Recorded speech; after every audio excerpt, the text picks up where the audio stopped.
History teaches us that when times are tough, you need great leadership. Abraham Lincoln, Queen Victoria, Winston Churchill, Martin Luther King, Margaret Thatcher, Nelson Mandela, Mikhail Gorbachev, Ronald Reagan. Unfortunately, as the world descends into crisis with the powder keg of the Middle East erupting, who do we have in post as the leader of the free world, the commander-in-chief of the biggest military on the planet? Confused Joe Biden. A man so decrepit he made the heroic D-Day veterans this week look like sprightly teenagers.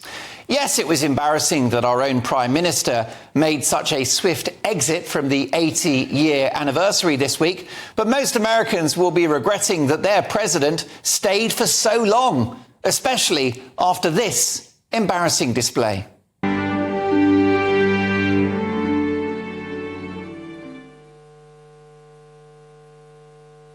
Distinguished guests, please welcome the Honorable Lloyd J.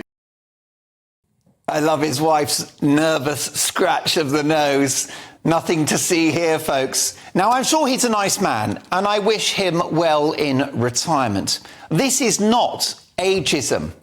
Winston Churchill was still an intellectual giant at 81. Rupert Murdoch, my old boss, still going strong and just remarried at 93. For Joe Biden, this is cognitive decline. And it strikes me as cruel and unfair on him that we continue with this charade. And shame on the Democratic Party in America for providing him as a candidate in 2020, when even then he was clearly unfit for the job. And for gaslighting the public now, by pretending that everything's fine, nothing to see here, perpetuating the risible idea that somehow he calls the shots and makes the decisions. Do me a favour. You won't see this on biased CNN or even on the BBC here, but here are some of Joe Biden's greatest hits, or should I say misses. America is a nation that can be defined in a single word. I was in the foothills of the Himalayas with Xi Jinping. The percentage of women who register to vote and cast a ballot is consistently higher than the percentage of the men who do so. End of quote. Repeat the line. We're going to seize their yachts, their luxury homes, and other ill-begotten gains of Putin's kleptocracy and the guys who are the kleptocracies.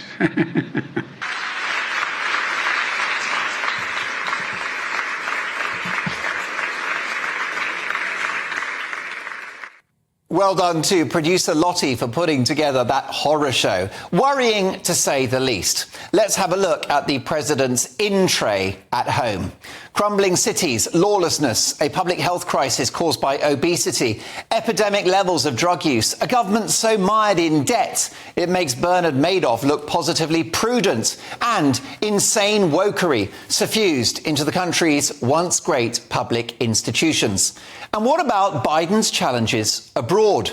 Vladimir Putin's invasion of Ukraine, the hot mess that is Afghanistan, from which Biden pulled America out so embarrassingly, gifting murderous Taliban thugs billions of dollars worth of weapons and a mineral-rich country.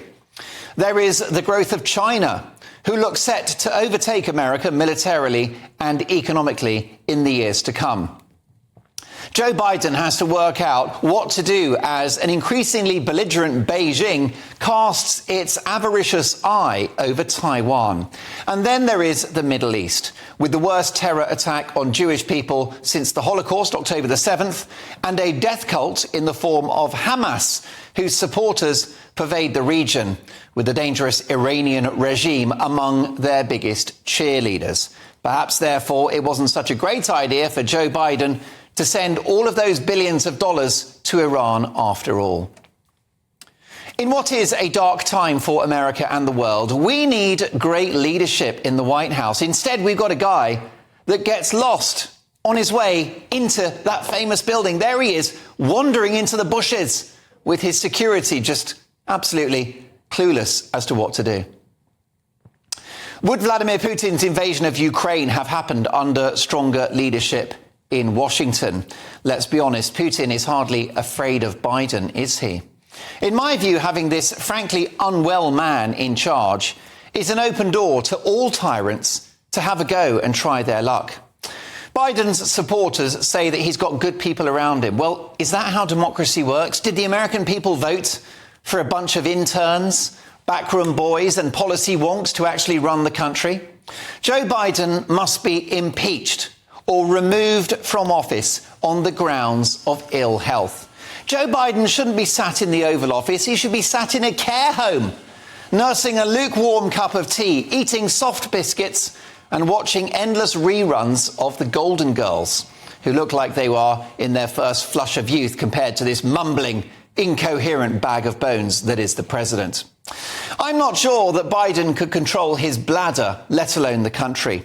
This confused man in the White House is a profound and existential danger to the West.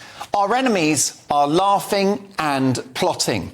Joe Biden is an accident waiting to happen, and I don't just mean in his trousers.